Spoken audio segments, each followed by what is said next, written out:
ছাত্র আন্দোলন ঘিরে মধ্যপ্রাচ্যের ভিসা জটিলতা, শাহ আমানত বিমানবন্দরে আন্তর্জাতিক ফ্লাইট বাতিল হওয়ার শঙ্কা, কপালে চিন্তার ভাঁজ ট্রাভেল এজেন্টদের।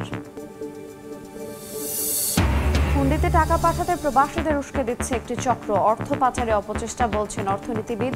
ফাঁদে পা না দিয়ে বৈধ পথে রেমিটেন্স পাঠানোর আহ্বান মন্ত্রণালয়ের। টাকা দিয়ে কর্মচারীকে ম্যানেজ করে গাজীপুরে বোনের জমিতে বহুতল ভবন, চাঁদা না দিলে হয়রানির অভিযোগ এলাকাবাসীর। মিথ্যা দাবি অভিযুক্তের, প্রমাণ হলেই ব্যবস্থার হুঁশিয়ারি।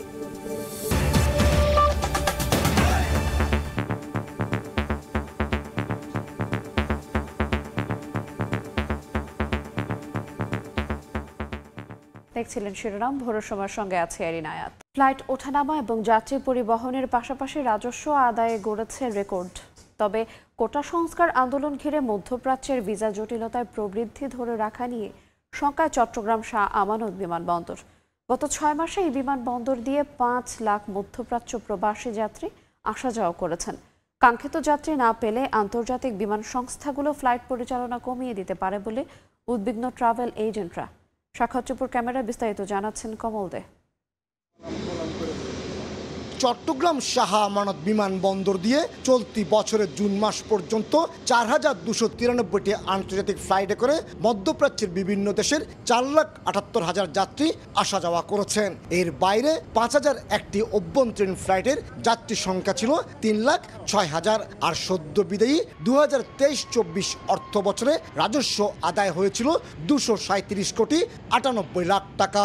ইউএস বাংলার মতো যে আমাদের যে ফ্লাইট আছে, প্লাস বাংলাদেশ বিমানের যে ফ্লাইটগুলো, এগুলো কিন্তু এখন মিডল ইস্টে যাচ্ছেন আমাদের চিটাগং থেকে, এবং তারা কিন্তু তাদের নর্মাল ফ্লাইটের চেয়ে অনেক বেশি ফ্লাইট বাড়িয়ে দিয়েছেন। আগে দিনে যেমন 2টো ছিল, এখন 3টা থেকে 4টা তারা ফ্লাইট করে থাকেন। এদিকে সাম্প্রতিক কোটা বিরোধী আন্দোলনকে কেন্দ্র করে মধ্যপ্রাচ্যের বিভিন্ন দেশের নিয়ম নীতি ভঙ্গ করে মিছিল করায় শাস্তিমূলক ব্যবস্থা নিতে শুরু করেছে স্বাগতিক দেশগুলো। এর মধ্যে সাময়িক ভিসা স্থগিত করেছে আরব আমিরাত। এর ফলে চট্টগ্রাম শাহ আমানত বিমানবন্দর দিয়ে যাত্রীর সংখ্যা কমে যাওয়ার শঙ্কা সৃষ্টি হয়েছে। আমরা একটু বেকায়দায় আছি। এইভাবে যদি ভিসা বন্ধ হয়ে যায়, এখানে ওমান এয়ারলাইন্স বন্ধ হয়ে গেছে, জাজিরা বন্ধ হয়ে গেছে, আরও এয়ারলাইন্স বন্ধ হয়ে যাবে। আরও এয়ারলাইন্স বন্ধ হইলে আসলে আমরা একটা সংখ্যার মধ্যে পড়ে যাব। বর্তমানে চট্টগ্রাম শাহ আমানত বিমানবন্দরে বাংলাদেশ বিমান এবং ইউএস বাংলার পাশাপাশি আন্তর্জাতিক বিমান সংস্থা সালাম air, air Arabia, fly Dubai মধ্যপ্রাচ্য ভিত্তিক যাত্রী পরিবহন করছে। আরব আমিরাতের যাত্রী তুলনামূলক বেশি, তাই মধ্যপ্রাচ্য ভিত্তিক দেশগুলোর ভিসা জটিলতা দ্রুত নিরসনে সরকারের হস্তক্ষেপ চান আটপ নেতারা। আমাদের সাথে দ্বিপাক্ষিক সম্পর্কটা যদি সরকার আবার জোরদার করতে পারে, সম্ভবত আমিরাত আবার আমাদেরকে খুলে দেবে। যেহেতু বাংলাদেশ ওখানে আজকে দীর্ঘ 50 বছর যাবৎ আবুধাবিতে বাংলাদেশিরা সুনামের সাথে কাজ করতেছে। মধ্যপ্রাচ্য ভিত্তিক দেশগুলোর যাত্রী পরিবহনের জন্য আগে স্লট নিয়ে রেখেছিল আন্তর্জাতিক বিমান সংস্থা Saudi airlines, Qatar Airways, Emirates, Jazeera airlines এবং স্পাইস জেট। তবে যাত্রীর সংখ্যা কমে গেলে তারা ফ্লাইট পরিচালনা থেকে পিছিয়ে যেতে পারে বলে সংখ্যা ট্রাভেল এজেন্টদের। বিমান ওঠানামা যেমন বেড়েছে, ঠিক তেমনি বেড়েছে যাত্রী আসা যাওয়া। একই সাথে বেড়েছে বিমানবন্দরের রাজস্ব আদায়। আর তিনটিতেই রেকর্ড গড়েছে চট্টগ্রাম শাহ আমানত বিমানবন্দর। চট্টগ্রাম শাহ আমানত বিমানবন্দর থেকে কমল দে, সময় সংবাদ। 1 কোটির বেশি প্রবাসীর পাঠানো বৈদেশিক মুদ্রায় শুধু দেশের রিজার্ভে সমৃদ্ধ না, ঘোরে তাদের সংসারের চাকাও। পরিবারের দায়িত্ব নিয়ে বিদেশ যাওয়া এই মানুষগুলোকে বিপথে ঠেলার চেষ্টা করছে একটি চক্র। অর্থনীতিবিদরা বলছেন, হুন্ডির মতো অবৈধ পথে স্বজনদের কাছে অর্থ পাঠাতে উস্কানি দিয়ে দেশ থেকে অর্থ পাচারের অপচেষ্টা চালাচ্ছে তারা। আর গুজবের ফাঁদে পা না দেওয়ার আহ্বান প্রবাসী কল্যাণ মন্ত্রণালয়ের। চিন্নাতারা যশোর রিপোর্ট। আনিসুর রহমান তার 3 ছেলের দুজনই রেমিটেন্স যোদ্ধা। তাদের পাঠানো অর্থেই ঘুরে তার পরিবারের চাকা। যদিও ছেলেকে বিদেশ পাঠানোর জন্য করা ঋণের বোঝা নামিয়ে সমৃদ্ধির পথে এখনো হাঁটা শুরু করতে পারেননি এই বাবা। বর্তমানে এটা বাজাই না আছে মেজো ছেলেটা, এর পয়সাটা এই করে সারতে পারেনি, চাকরিটা খুব একটা সুযোগ সুবিধা না তো। অন্যদিকে লাইলি বেগমের 4 সন্তানের পড়াশোনা, সংসার খরচ কিংবা হঠাৎ চেপে বসা রোগের চিকিৎসা ব্যয় সবই নির্ভর করে সৌদি আরব থেকে তার স্বামীর পাঠানো অর্থের ওপর। ছেলেমেয়ের বেতন আছে, 60,000 টাকা লাগলো খালি এই অপারেশনে। প্রত্যাশা প্রাপ্তির মেলবন্ধনে স্বজনদের ভালো রাখার এমন ছোট ছোট গল্পে ভরে আছে লাল সবুজের বাংলাদেশ। পরিবারের দায়িত্ব কাঁধে নিয়ে বিদেশ পাড়ি দেয়া এই মানুষগুলো বৈদেশিক মুদ্রা পাঠানো বন্ধ করে দিলে শুধু রিজার্ভেই নয়, হাজার হাজার পরিবারের ভালো থাকাতেও ভয়াবহ প্রভাব ফেলবে। আমাকে ডাক্তারের কাছে যাওয়ার লাগে, ওষুধ পানি লাগে, ওর আমার লাগে কারেন্টের বরণ লাগে, ওয়াইফাই বিল দেওয়ার লাগে, খাই অনেক কিছু। মাস আসলে তো পোলাপানের বেতন একজনের কামাই দিয়ে সব। প্রবাসীদের হুন্ডিতে অর্থ পাঠাতে উস্কে দিয়ে টাকা পাচারের পথ উন্মুক্ত করতে চায় একটি চক্র, মনে করেন অর্থনীতিবিদরা। টাকা তো সরকারকে দিচ্ছে না, টাকা দিচ্ছে তার পরিবারকে। দেশের যে অবস্থা তাতে অর্থ পাচার আরো বাড়বে। এমন বাস্তবতায় বুঝে শুনে বৈধ উপায়ে রেমিটেন্স পাঠানোর আহ্বান প্রবাসী প্রতিমন্ত্রীর। রেমিটেন্সের বিরুদ্ধে যারা অপপ্রচার করে তাদের ব্যাপারে আমরা বলবো যে তোমরা দেশ এবং জাতির ক্ষতি না করে সুপথে চলে আসো। কোনো গ্যারাকলেই যেন আটকে না যায় প্রবাসীর শ্রমে ঘামে অর্জিত অর্থ কিংবা সম্মান, এমন প্রত্যাশা সংশ্লিষ্টদের। জিন্নাতারা জশোয়া, সময় সংবাদ, ঢাকা। 6 দিন পর কোটা আন্দোলনের 6 সমন্বয়ককে তাদের পরিবারের কাছে হস্তান্তর করেছে ঢাকা মহানগর গোয়েন্দা পুলিশ। আইনমন্ত্রী আনিসুল হক জানান, সমন্বয়করা আর নিরাপত্তার শঙ্কায় ভুগছেন না জানালে তাদের যেতে দেয়া হয়। বৃহস্পতিবার দুপুর 1:30 মিন্টো রোড ডিবি কার্যালয় থেকে একটি গাড়িতে বের হয়ে যান বৈষম্য বিরোধী ছাত্র আন্দোলনের 6 সমন্বয়ক ও তাদের পরিবারের সদস্যরা। অন্যতম সমন্বয়ক নাহিদ ইসলামের বাবা জানান, এদিন ভোরে তাদের ডিবি কার্যালয় থেকে ফোন করে সেখানে যেতে বলা হয়। পরে দুপুরে তাদের প্রত্যেকের পরিবারের প্রতিনিধিদের কাছে 6 সমন্বয়ককে হস্তান্তর করে গোয়েন্দা পুলিশ। এদিকে সচিবালয়ে সাংবাদিকদের প্রশ্নের জবাবে আইনমন্ত্রী আনিসুল হক জানান, 6 সমন্বয়ক আর নিরাপত্তা শঙ্কায় ভুগছেন না, তাই তাদের চলে যেতে দিয়েছে গোয়েন্দা পুলিশ। তারা তাদের নিজেদের নিরাপত্তার জন্যই আমাদের কাছে নিরাপত্তা চেয়েছিল এবং সেই ব্যাপারে জিডিও করা আছে। আজকে তারাও যখন বলছে যে তাদের নিরাপত্তার আর নাই, প্রয়োজন নাই, তো তাদেরকে আমরা চলে যেতে কোনো বাধা দিইনি এবং তারা চলে গেছে। 6 সমন্বয়ককে পরিবারের কাছে হস্তান্তরে বিভিন্ন বিশ্ববিদ্যালয়ের শিক্ষক ও পেশাজীবীরা সন্তুষ্টি জানালেও 24 ঘন্টার মধ্যে আটক সব শিক্ষার্থীকে মুক্তির আলটিমেটাম দিয়েছে নাগরিক সমাজ। আতাউর কাউসার, সময় সংবাদ, ঢাকা। ডিবি হেফাজত থেকে বাসায় ফিরে পুলিশি ধরপাকড়ের বিষয়ে ক্ষোভ জানিয়ে ফেসবুকে পোস্ট করেছেন বৈষম্য বিরোধী ছাত্র আন্দোলনের অন্যতম সমন্বয়ক সার্জিস আলম। স্টেটাসে তিনি বলেন, আন্দোলনকারী শিক্ষার্থীদের গ্রেফতার ও মামলা দিয়ে হয়রানি না করার কথা দেয়া হলেও সে কথা রাখা হয়নি। বিশ্ববিদ্যালয়ের শিক্ষকদের ওপর আঘাত করা হয়েছে অভিযোগ করে সার্জিস লিখেন, সারা দেশে স্কুল কলেজের শিক্ষার্থীদের লাঠি চার্জ করা হয়েছে, বাসা থেকে তুলে মামলা দিয়ে কারাগারে পাঠানো হয়েছে। তিনি আরও লিখেন, ডিবি হেফাজতে নিয়ে 6 জনকে আটকে রাখা যায়, কিন্তু বাংলাদেশের পুরো তরুণ প্রজন্মকে কিভাবে আটকে রাখবেন? তবে পোস্ট দেওয়ার কিছু সময় পর থেকেই সার্জিস আলমের ফেসবুক আইডি আর দেখা যাচ্ছে না। সহিংসতা নিয়ে গুজবের ব্যাখ্যা দিতে বিদেশি কূটনীতিকদের দ্বিতীয় দফায় ব্রিফিং করেছে পররাষ্ট্র মন্ত্রণালয়। এ বিষয়ে গঠিত তদন্ত কমিটিকে জাতিসংঘ সহায়তা করতে চাইলে সরকারের আপত্তি নেই বলে জানিয়েছেন পররাষ্ট্র সচিব মাসুদ বিন মোমেন। কোটা সংস্কার আন্দোলন ঘিরে হতাহত এবং কয়েকদিন ইন্টারনেট বন্ধ থাকায় উদ্বিগ্ন ছিল ঢাকার বিদেশি দূতাবাসগুলো। কারফিউ জারির পর বিদেশি কূটনীতিকদের সাম্প্রতিক ঘটনা নিয়ে ব্রিফ করেন পররাষ্ট্রমন্ত্রী এবং ঘুরে দেখান নাশকতায় ধ্বংস হওয়া বিভিন্ন রাষ্ট্রীয় স্থাপনা। তবে এরপরেও কোটা আন্দোলন ঘিরে সহিংসতা, আইন শৃঙ্খলা বাহিনীর ভূমিকা নিয়ে নানা প্রতিক্রিয়া দেখিয়েছে আন্তর্জাতিক মহল। উদ্বেগ জানানোর পাশাপাশি হতাহতের ঘটনায় সুষ্ঠু ও নিরপেক্ষ তদন্তের আহ্বান জানিয়ে বিবৃতি দিয়েছে জাতিসংঘ, মার্কিন পররাষ্ট্র বিষয়ক সিনেট কমিটি এবং ইউরোপীয় ইউনিয়ন। যার ধারাবাহিকতায় আরেক দফা বিদেশি কূটনীতিকদের ব্রিফিংয়ের আয়োজন করে বৃহস্পতিবার সরকারের অবস্থান ব্যাখ্যা দেন পররাষ্ট্র সচিব এবং প্রধানমন্ত্রীর প্রেস সচিব। এই ব্রিফিংয়ে অংশ নেন 22টি উন্নয়ন অংশীদার দেশের রাষ্ট্রদূত, জাতিসংঘের আবাসিক সমন্বয়ক এবং ইউরোপীয় ইউনিয়নের ডেলিগেশন প্রধান। 1.5 ঘন্টার ব্রিফিং শেষে পররাষ্ট্র সচিব জানান, চলমান ঘটনা নিয়ে সরকারের ব্যাখ্যা জানতে আগ্রহী ছিল কয়েকটি দেশ। নানা গুজব ছড়াচ্ছে, সেগুলো স্পষ্ট করতে বিদেশি মিশনগুলোর সঙ্গে সম্পৃক্ততা চলমান রাখবে সরকার। তারা, যার ফলে তাদের যে পারসেপশনটা আছে সেটাকে একটা সঠিক দিকে নেওয়ার একটা ইয়ে ছিল আমাদের। কিছু ভিডিও সেগুলো দেখিয়েছে এবং বিশেষ করে আমাদের র্যাবের ব্যাপারে কিছু ভিডিও আছে যেগুলো নাকি প্রমাণ করে যে র্যাব হেলিকপ্টার থেকে কোনো গুলি করেনি। এদিকে হতাহতের ঘটনায় সরকারের গঠিত তদন্ত কমিটিকে জাতিসংঘ কারিগরি সহায়তা করতে চাইলে আপত্তি নেই সরকারের। কমিশনের কাজের সহায়তার জন্য বিশেষ করে টেকনিক্যাল অ্যাসিস্ট্যান্স যদি কারো কোনো স্পেসিফিক অফার থাকে তো সেটা আমরা we are open to consider that, but এই মুহূর্তে আমরা আরেকটা সেপারেট বা একটা প্যারালাল কিছু আমরা করতে চাই না আমাদেরকে। তবে সাম্প্রতিক ঘটনা আন্তঃরাষ্ট্রীয় সম্পর্কে কোনো বিরূপ প্রভাব ফেলবে না উল্লেখ করে সরকারের প্রতি বিদেশিদের অনাস্থা নেই বলছেন প্রধানমন্ত্রীর প্রেস সচিব। ফুল কনফিডেন্সই দেখাচ্ছে কোনো রাষ্ট্রদূত, আমি কলনে যেহেতু থাকি, তারা কিন্তু বাংলাদেশের এই ম্যানেজমেন্টের উপর আস্থা রাখছে, বলছে যে আমাদের আস্থা আছে যেটা কভার করতে পারবে। যেসব জায়গায় শান্তিপূর্ণ সমাবেশ হচ্ছে সেখানে বাধা দেয়া হচ্ছে না বলেও বিদেশিদের জানানো হয়। পিসফুল যে অ্যাসেম্বলিগুলো হয়েছিল সেগুলো কিন্তু কোনো সমস্যা হয়নি। তাজওয়ার মাহমিদ, সময় সংবাদ, ঢাকা।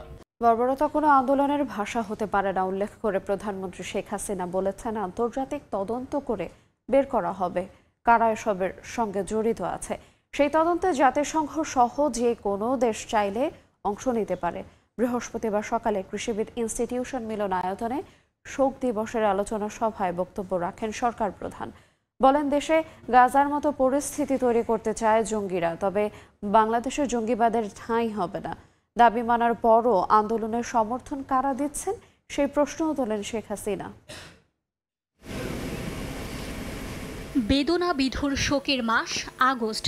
প্রতি বছরের মতো এবারও নানান কর্মসূচিতে মাসব্যাপী চলবে শোকাবহতার স্মৃতিচারণ। বৃহস্পতিবার সকালে কৃষিবিদ ইনস্টিটিউশন মিলনায়তনে বাংলাদেশ কৃষক লীগ আয়োজিত স্বেচ্ছা রক্তদান সহ আলোচনা সভায় যোগ দেন প্রধানমন্ত্রী শেখ হাসিনা। 1975 সালে হারিয়েছি। বক্তব্যে জাতির পিতার স্মৃতিচারণের পাশাপাশি প্রধানমন্ত্রী স্মরণ করেন সাম্প্রতিক সহিংসতার ঘটনা। 75-এর পর থেকে তো আমরা শুধু লাশের মিছিলই পাচ্ছি, দেখছি। এবারেও প্রায় 200-এর উপর মানুষ মারা গেল। শেখ হাসিনা এই ধ্বংসযজ্ঞকে গাজায় হামলার সঙ্গে তুলনা করে বলেন, শিক্ষার্থীদের আন্দোলনকে পুঁজি করে ধ্বংসে নেমেছে স্বাধীনতার পরাজিত শক্তি। কিন্তু যে জীবনগুলি ঝরে গেল, ছোট্ট ছোট শিশুরা গুলিবদ্ধ, যে মা তার সন্তান হারিয়েছে, যে সন্তান যার বাবা হারিয়েছে, তাদের কষ্ট আর কেউ না বুঝুক, আমি তো বুঝি। কোটা আন্দোলন করছে এক জায়গায়, কিন্তু চারিদিক থেকে ঢাকার সেখানে সেই জঙ্গি ঝুঁকে একদিকে হত্যাকাণ্ড চালানো, অপরদিকে মানুষের সেবা দেওয়ার প্রতিটি জায়গার উপরে একটা আঘাত হানা। মানুষের জীবন কেড়ে নিতে ক্ষমতায় বসেননি উল্লেখ করে বঙ্গবন্ধু কন্যা বলেন, কারা এত ভয়াবহ পরিস্থিতি তৈরি করলো তার আন্তর্জাতিক তদন্ত হবে। জাতিসংঘকে আমি আবেদন করেছি যে তারা তাদের বিশেষজ্ঞ পাঠাক, অন্য কোনো দেশ যদি চায় তারা বিশেষজ্ঞ পাঠাক। আমি তো সবকিছু হারিয়েছি, আর আমার নিজের জীবনটাও তো আমি জানি। এরাই তো বারবার আমাকে হত্যার চেষ্টা করেছে, বারবার হত্যার চেষ্টা করেছে। এখন রাখে আল্লাহ মারে কে। কোটা সংস্কারের সব দাবি পূরণ হওয়ার পরও আন্দোলনে সমর্থন দেওয়ার উদ্দেশ্য কি, সেই প্রশ্ন তোলেন প্রধানমন্ত্রী। আমাদের অনেক জ্ঞানী গুণী বুদ্ধিজীবীরা সমর্থন দিয়ে যাচ্ছে, কিসের সমর্থনটা দিচ্ছে? পরে কৃষক লীগের স্বেচ্ছা রক্তদান কর্মসূচিতেও অংশ নেন আওয়ামী লীগ প্রধান ও প্রধানমন্ত্রী শেখ হাসিনা। মার্জিয়া মুমু, সময় সংবাদ, ঢাকা। সাম্প্রতিক সহিংসতার ঘটনা তদন্তে গঠিত কমিশন 4 আগস্ট রংপুর থেকে কাজ শুরু করবে। 5 আগস্ট রংপুর বেগম রোকেয়া বিশ্ববিদ্যালয়ের শিক্ষার্থী আবু সাইদের নিহতের ঘটনার সাক্ষ্য গ্রহণ করবে কমিশন। বৃহস্পতিবার বিকালে সংবাদ সম্মেলনে এই কথা জানান তদন্ত কমিশনের সভাপতি হাইকোর্ট বিভাগের বিচারপতি খন্দকার দিলারুজ্জামান। এ সময় তিনি বলেন, যেসব এলাকায় তদন্ত কমিশন যাবে তার আগেই সেসব স্থানে মাইকিং করে সাক্ষীদের আহ্বান করা হবে।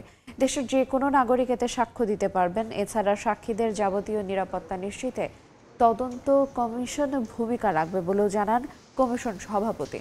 কমিশনের অন্য 2 সদস্য হলেন হাইকোর্ট বিভাগের বিচারপতি KM জাহিদ সারওয়ার ও বিচারপতি মোহাম্মদ শওকত আলী চৌধুরী। কমিশন তদন্ত কাজ শেষ করে আগামী 45 কার্যদিবসের মধ্যে সরকারের কাছে তদন্ত প্রতিবেদন দাখিল করবে।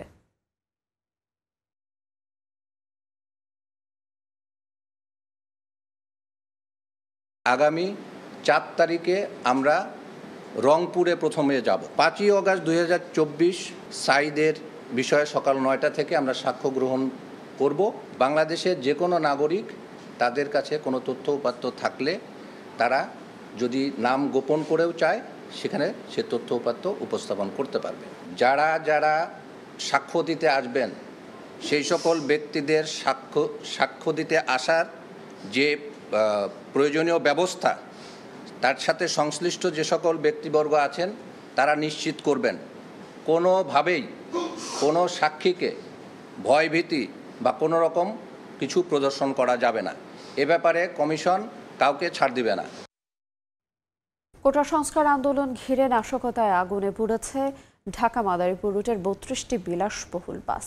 ভাঙচুর করা হয় ডিপোর পাশে একটি ফিলিং স্টেশনও। এতে কর্মহীন হয়ে পড়েছেন 5 শতাধিক শ্রমিক। সহিংসতাকারীদের শনাক্ত করে আইনের আওতায় আনার দাবি কর্তৃপক্ষের। সাদা দাকনের ছবিতে সঞ্জয় কর্মকার, অভিজিতের রিপোর্ট। ডিপোতে পড়ে আছে সারি সারি বাস, তবে আগুনে পুড়ে তা ব্যবহার অনুপযোগী। গত 19 জুলাই কোটা সংস্কার আন্দোলনে মাদারীপুরের খাগদি এলাকায় ঢাকা মাদারীপুর রুটের চলাচলকারী সার্বিক পরিবহনের ডিপোতে আগুন দেয় নাশকতাকারীরা। পুড়ে যায় 32টি বিলাসবহুল বাস, ভাঙচুর করা হয় আরও 6টি। একই সময়ে ডিপোর পাশের সার্বিক ফিলিং স্টেশনেও ভাঙচুর ও লুটপাট করে দুষ্কৃতিকারীরা। এতে কর্মহীন হয়ে পড়েছেন 5 শতাধিক শ্রমিক কর্মচারী। বন্ধ হয়ে গেছে তাদের আয়ের উৎস। এই যে দেখেন আমার গাড়িটা এখানে পুড়ে ফেলছে, যদি আমাকে আগুন দিয়ে পুড়ে ফেলতো তাহলে আমি শান্তি পাইতাম। যারা এই ধ্বংসযজ্ঞের সাথে জড়িত অবশ্যই তাদের দৃষ্টান্তমূলক শাস্তির আমি দাবি জানাচ্ছি। এই ঘটনায় প্রায় 30 কোটি টাকার ক্ষতি হয়েছে বলে দাবি করেছেন সংশ্লিষ্টরা। নাশকতাকারীদের শনাক্ত করে আইনের আওতায় আনার পাশাপাশি সরকারি সহযোগিতার দাবি তাদের।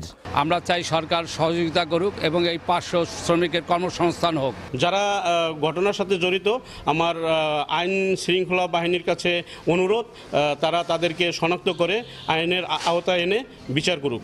নাশকতার ঘটনায় সার্বিক ফিলিং স্টেশনের ম্যানেজার শাহিন মিয়া বাদী হয়ে সদর মডেল থানায় 158 জনের নাম উল্লেখ সহ অজ্ঞাত আরও 3 থেকে 400 জনের বিরুদ্ধে মামলা করেছেন। এখন পর্যন্ত এই মামলায় গ্রেপ্তার করা হয়েছে 6 জনকে। ছাত্র আন্দোলনে ঢুকে নাশকতাকারীদের দেওয়া আগুনে পুড়ে ছাই বিলাসবহুল বাস। এমন ধ্বংসযজ্ঞ আগে কখনো দেখেনি জেলাবাসী। এই ঘটনায় জড়িতদের দৃষ্টান্তমূলক শাস্তির দাবি জানিয়েছে পরিবহন সংশ্লিষ্টরা। সঞ্জয় কর্মকার, অভিজিৎ, সময় সংবাদ, মাদারীপুর। কোটা সংস্কার আন্দোলন নিয়ে ফেসবুক কেন সরকারের কথা শুনছে না, কেন বাংলাদেশে অফিস খুলতে বাধ্য করা যাচ্ছে না, এসব বিষয় নিয়ে সচিবালয়ে গণমাধ্যম কর্মীর প্রশ্নের মুখে পড়েন ডাকটেলি যোগাযোগ প্রতিমন্ত্রী। তবে স্পষ্ট উত্তর দেননি তিনি, শুধু বললেন সহযোগিতার আশ্বাস মিলেছে ফেসবুক থেকে। কোটা সংস্কার আন্দোলন নিয়ে মিথ্যা গুজব ও অপপ্রচার বন্ধে সামাজিক মাধ্যমগুলো কেন পদক্ষেপ নেয়নি তা জানাতে বিটিআরসিতে হাজির হয়ে ব্যাখ্যা দিতে সম্প্রতি ফেসবুক, টিকটক ও ইউটিউবকে চিঠি দেয় সরকার। গেল 31 জুলাই জবাব দেওয়ার শেষ দিন টিকটকের প্রতিনিধি হাজির হলেও ভার্চুয়াল বৈঠক করে ফেসবুক ও ইউটিউব। সরকার নির্দেশ দেওয়ার পরও ফেসবুক ও ইউটিউবের প্রতিনিধি কেন সশরীরে হাজির হয়নি? চলমান পরিস্থিতিতে ইন্টারনেট সেবা বন্ধ নিয়ে কেন বারবার অবস্থান বদল করেছেন? এ নিয়ে গণমাধ্যম কর্মীর প্রশ্নের মুখে পড়েন প্রতিমন্ত্রী। জানতে চাওয়া হয় ব্যর্থতার দায় নিয়ে পদত্যাগ করবেন কিনা। এই ব্যর্থতার জন্য আপনি কি মনে করেন না যে এই জন্য পদত্যাগ করবেন কিনা? অবশ্য বিষয়টি এড়িয়ে যান জুনায়েদ আহমেদ পলক। তারা ভার্চুয়াল মিটিংয়ে এসে সেটার ব্যাখ্যা এবং জবাব দিয়েছে, তার জন্য দুঃখ প্রকাশ করেছে এবং আগামী দিনে তারা আমাদের দেশের সংবিধান সেটা মেনে চলবে বলে একটা আশ্বাস দিয়েছে। এ সময় বোনাস ডাটা প্যাকেজ গ্রাহকরা ঠিকমতো পাচ্ছে না এমন অভিযোগের বিষয়ে প্রতিমন্ত্রীর দৃষ্টি আকর্ষণ করা হয়। তিনি জানান, সুনির্দিষ্ট তথ্য পেলে সংশ্লিষ্ট অপারেটরের বিরুদ্ধে ব্যবস্থা নেওয়া হবে। 5 জিবি 3 দিনের জন্য আমরা এটা ঘোষণা করেছিলাম এবং এটা অবশ্যই সকল অপারেটর মানতে হবে। যদি কেউ না মানে এবং এই ধরনের কোনো অভিযোগ আমরা পাই, অবশ্যই তাদের বিরুদ্ধে আমরা ব্যবস্থা নিব। এ সময় কোটা সংস্কার আন্দোলনে চলমান সহিংসতায় এ পর্যন্ত অবকাঠামো ও ব্যবসা বাণিজ্য মিলে প্রায় 18,000 কোটি টাকার ক্ষতি হয়েছে বলে জানান পলক। শুভ খান, সময় সংবাদ, ঢাকা। ৭৫-এর ১৫ই আগস্টে বঙ্গবন্ধু সহ তার পরিবারের যারা শাহাদাত বরণ করেছেন তাদের স্মরণে ব্রাহ্মণবাড়িয়ায় মোমবাতি প্রজ্বলন কর্মসূচি পালন করা হয়েছে।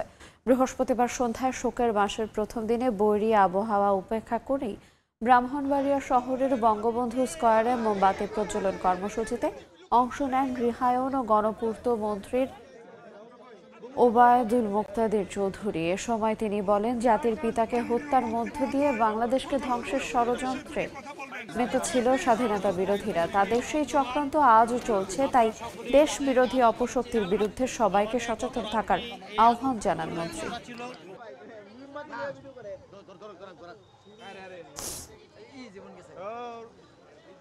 ৭৫ সালের 15ই আগস্টে যারা শাহাদত বরণ করেছেন তাদের প্রতি শ্রদ্ধা জানাচ্ছি এবং তাদের যে আদর্শের আলোক শিখা চিরভাস্বর হয়ে আমাদের মাঝে থাকবে, জলজল করে থাকবে, এই প্রত্যাশা রেখে আসুন আমরা সকল ষড়যন্ত্রকে, দেশি বিদেশি যত রকমের চক্রান্ত আছে, দেশি বিদেশি যত ষড়যন্ত্র আছে, এই সকল ষড়যন্ত্রকে মোকাবেলা করে মুজিব আদর্শের সৈনিকেরা আমরা এগিয়ে যাব ইনশাল্লাহ। গাজীপুরে তৃতীয় শ্রেণীর বন কর্মচারীর বিরুদ্ধে অর্থের বিনিময়ে সংরক্ষিত বনাঞ্চলের জায়গা দিয়ে রাস্তা নির্মাণ ও ডিমার্কেশন বাণিজ্যের অভিযোগ উঠেছে। স্থানীয়রা বলছেন, অভিযুক্ত মাকসুদুর রহমানকে টাকা দিতে রাজি না হলেই নানাভাবে করা হয় হয়রানি। তবে অভিযোগ তদন্তের পর ভাওয়াল রেঞ্জের ওই কর্মচারীর বিরুদ্ধে ব্যবস্থা নেওয়ার কথা জানিয়েছেন বিভাগীয় বন কর্মকর্তা। সবুজে ঘেরা গাজীপুরের ভাওয়াল অরণ্য, বিশাল এই বনাঞ্চল রক্ষণাবেক্ষণের দায়িত্ব বন্যপ্রাণী ব্যবস্থাপনা ও প্রকৃতি সংরক্ষণ বিভাগের। অভিযোগ উঠেছে, কোথাও কোথাও সংরক্ষিত এসব বনভূমি রক্ষার বদলে ধ্বংসযজ্ঞে নাম লিখিয়ে নীরবে অর্থ কামিয়ে নিচ্ছেন স্থানীয় 2-1 অসাধু কর্মকর্তা কর্মচারী। সরেজমিনে দেখা যায়, রাজেন্দ্রপুর পশ্চিম বিটের বিমানবাহিনী গেটের রাস্তার পাশে বন বিভাগের জায়গায় নির্মাণ সামগ্রী ফেলে ও মাটি ভরাট করে বহুতল ভবন নির্মাণ করছেন রেজাউল খান ও তার সহযোগীরা। এর ফলে সেখানে মারা গেছে বেশ কয়েকটি শালগজারি বৃক্ষ। হোতাপাড়া রুদ্রপুর রাস্তার পাশেও ব্যক্তিগত বাড়ি নির্মাণ হচ্ছে। নিয়মনীতি তোয়াক্কা না করে সংরক্ষিত বনের গাছ কেটে সেখানে তৈরি করা হয়েছে চলাচলের রাস্তা। একই এলাকার আমার নামে আরেক ব্যক্তি সীমানা নির্ধারণ ছাড়াই তৈরি করছেন বাসাবাড়ি। পল্লী বিদ্যুৎ এলাকা সহ রাজেন্দ্রপুর পশ্চিম বিটের বেশ কয়েকটি স্থানে বনভূমি ধ্বংসের এমন চিত্র দৃশ্যমান। অভিযোগ উঠেছে, অর্থের বিনিময়ে স্থানীয় বন বিভাগের কর্মচারী মাকসুদুর রহমানের মাধ্যমে ম্যানেজ করে চলছে এসব কর্মকাণ্ড। রাজেন্দ্রপুর পল্লী বিদ্যুৎ এলাকার বাসিন্দা মুক্তাদির রহমান আরিফ সরকারি নিয়মে সীমানা নির্ধারণ সম্পন্ন করে হাত দেন বাড়ির কাজে। তবুও নানা অজুহাতে ভাওয়াল রেঞ্জ অফিসের 3য় শ্রেণীর কর্মচারী মাকসুদুর রহমানকে দিতে হয় 2 লাখ টাকা। আমাকে প্রথমেই ডাক দিয়ে বলে, ভাই ডিমার্কেশন করছেন তাতে কোনো লাভ নাই, আমাদের ফরেস্ট জমিতে আপনি ইট বালু যাই রাখেন, আমার টাকা দিতে হবে। রেঞ্জার বলল, ঠিক আছে, মাসুদ যা বলে ওই কথা শুনেন আপনি। তার মাসুদ গার্ড ফরেস্টার আমাকে বলতেছে, ভাই টাকা লাগবে 2 লাখ, এই সামনে দিয়ে আপনি সব পাবেন, আমাদের এইটা আপনাকে প্রয়োজন আমরা দলিল করে দিব। মাসুদ আমার লাগে খারাপ ব্যবহার করছে। খারাপ ব্যবহারটা কি, আমার একটা গাড়া মারছে। ফরেস্ট লোক আইসা আমার এই জোতের মাঝে আমার বাড়ি ঘরাইয়া বাইরে ভাঙছে, দাও দাও বাইকে 3 নম্বর কাটছে। অথচ লোকজন এখন এই জায়গার মাঝে খাসের মাঝে বেড়া দিচ্ছে, খাসের মাঝে বাড়ি করছে, অত কিছু কইতেছে না। অবশ্য এসব অভিযোগ অস্বীকার করেন অভিযুক্ত মাকসুদুর রহমান। আমি ঘুষ নেই না, ইম্পসিবল, এরকম কোনো ডকুমেন্ট দেখাইতে পারলে আমি স্বেচ্ছা চাকরি ছেড়ে চলে যাব। বিভাগীয় বন কর্মকর্তা জানান, দায়িত্বে থাকা যে কেউ অনিয়মের সঙ্গে জড়িত প্রমাণিত হলে নেওয়া হবে কঠোর ব্যবস্থা। তার বিরুদ্ধে কোনো অভিযোগ আসলে তাকে আবার আমাকে শুনাইতে হবে লিখিত, যে তোমার বিরুদ্ধে এই অভিযোগ। বক্তব্য নেওয়ার পরে তারপরে আমি একজন ক্লাস 1 অফিসারকে দিয়ে তদন্ত করাবো। অভিযোগ প্রমাণিত হলে যে দোষী তার বিরুদ্ধে ব্যবস্থা হবে। অভিযুক্ত মাকসুদুর রহমান রাজেন্দ্রপুর পশ্চিম বিটে জুনিয়র ওয়াইল্ড লাইফ স্কাউট পদে কর্মরত রয়েছেন। প্রায় 1 যুগ ধরে ঘুরে ফিরে গাজীপুরে থাকায় স্থানীয়ভাবে প্রভাবশালী হয়ে উঠেছেন তিনি। সময় সংবাদ, গাজীপুর। গুড়ি বৃষ্টিতে বগুড়ার সবজির বাজারে কমেছে সরবরাহ। ছুটির দিনে শহরের রাজাবাজার থেকে সেখানকার সর্বশেষ পরিস্থিতি জানাতে যুক্ত হচ্ছেন সহকর্মী আব্দুল আওয়াল। বগুড়ায় বৃহস্পতিবার রাত থেকে শুরু হওয়া ভারী বৃষ্টিপাতের প্রভাব কিন্তু সবজির বাজারেও পড়তে শুরু করেছে। আমরা সকাল থেকে সবজির বাজারে দেখেছি বগুড়ার একেবারে সাধারণ মানুষের যে সমস্ত নিত্য প্রয়োজনীয় সবজি সেগুলো কিন্তু হাফ সেঞ্চুরিরও বেশি দামে বিক্রি হচ্ছে। এছাড়াও পেঁয়াজ, কাঁচা মরিচের মতো যেগুলো একেবারেই প্রতিদিনের একদম নিত্য প্রয়োজনীয় খাবারে ব্যবহার হয়ে থাকে, এই ধরনের দ্রব্যাদি কিন্তু আসলে সেঞ্চুরিরও বেশি দামে বিক্রি হচ্ছে। আপনাদেরকে যদি আমি বগুড়ায় সবজির বাজারের সর্বশেষ অবস্থা জানানোর চেষ্টা করি, যেমনটি আসলে বলছিলাম যে বগুড়ার আর বাজারের বেশিরভাগ সবজি কিন্তু আসলে হাফ সেঞ্চুরির বেশি দামে বিক্রি হচ্ছে। আলু কিন্তু আসলে হাফ সেঞ্চুরি পার করে 70 টাকায় ছাড়িয়েছে। বগুড়ায় সবজির খুচরা বাজারে আলু বিক্রি হচ্ছে 70 টাকা কেজিতে, এবং এই যে বেগুন কিন্তু খুচরা বাজারে 50 থেকে 60 টাকা কেজি দরে বিক্রি হচ্ছে। এছাড়াও পটল বিক্রি হচ্ছে বগুড়ায় সবজির বাজারে 40 টাকা কেজি দরে, আর যেই ঢেঁড়স, সেই ঢেঁড়সটি বিক্রি হচ্ছে 60 টাকা কেজিতে। এছাড়াও করলা বিক্রি হচ্ছে 50 টাকা কেজিতে, কচুর বই বিক্রি হচ্ছে 60 থেকে 65 টাকা কেজিতে। আর যেমনটি বলছিলাম যে মানুষের প্রতিদিনের যেই একদম মানুষের যেই নিত্য প্রয়োজনীয় ও খাবারের ব্যবহারের জন্য লাগে সেটি পেঁয়াজ সেঞ্চুরি পেরিয়ে কিন্তু 110 টাকা কেজিতে বিক্রি হচ্ছে। আর কাঁচামরিচ বিক্রি হচ্ছে 150 টাকা কেজিতে। আর মিষ্টি লাউ যদি বলি আপনাদেরকে, মিষ্টি লাউ এখন পর্যন্ত সেঞ্চুরির নিচে রয়েছে। মিষ্টি লাউ বিক্রি হচ্ছে 40 টাকায়, শসা বিক্রি হচ্ছে 40 টাকায়, আর করলা বিক্রি হচ্ছে হাফ সেঞ্চুরি পেরিয়ে, কাঁকরোল যেটি 60 টাকা কেজিতে, আর টমেটো সবচাইতে বেশি দামে আজকের বাজারে বিক্রি হচ্ছে 160 টাকা কেজিতে। দর্শক, এই যে বগুড়ার সবজির বাজারে কার্ফু পরিস্থিতির পর থেকে কিন্তু সবজির বাজার অস্থির হয়ে উঠেছিল, এবং পরিস্থিতি আইন শৃঙ্খলা বাহিনী নিয়ন্ত্রণে আসার পর থেকে কিন্তু বগুড়ার সবজির বাজারে একেবারে স্বস্তি ফিরেছিল। সেই স্বস্তির কিন্তু আজকে আমরা দেখেছি যে সেই স্বস্তিতে আসলে ভাটা পড়েছে। মূলত যারা বিক্রেতা রয়েছেন তারা দাবি করছেন যে রাত থেকে ভারী বৃষ্টিপাতের কারণে পরিবহন যে ব্যবস্থা তাতে কিন্তু তাদের পরিবহন সংকটের কারণে, এবং যে পরিবহনে করে তারা এই যে কাঁচা বাজারগুলো যেগুলো আসলে এখানে নিয়ে এসেছেন বগুড়ার সবচাইতে বড় যেই কাঁচা বাজার রাজা বাজারে, তাদের কিন্তু পরিবহনে আসলে বাড়তি দামে কিন্তু তাদেরকে বাড়তি ভাড়া দিয়ে কিন্তু তাদেরকে এই বাজার পর্যন্ত নিয়ে আসতে হয়েছে। এর কারণেই কিন্তু আসলে আজকের যেই কাঁচা বাজার সেটি কিন্তু আসলে অবস্থা যেমনটি আপনাদেরকে বলছিলাম যে সবগুলোই বাড়তি দামে বিক্রি হচ্ছে। তো বগুড়ার কাঁচা বাজার থেকে এই ছিল আমার কাছে সর্বশেষ। সরাসরি যুক্ত ছিলাম বগুড়া থেকে। নির্মাণ শেষ হওয়ার বছর পার হলেও মুন্সিগঞ্জের পানি শোধনাগার প্রকল্পের সুফল মিলছে না। কর্তৃপক্ষ বলছে দীর্ঘদিন অকেজো পড়ে থাকার পর আবার এটি চালুর উদ্যোগ নেওয়া হয়েছে। প্রায় 11 কোটি টাকার এই প্রকল্প চালু হলে পৌরবাসীর সুপেয় পানির সংকট দূর হবে। নাসিরউদ্দিন উজ্জ্বলের রিপোর্ট, ছবি তুলেছেন আবু সাইদ।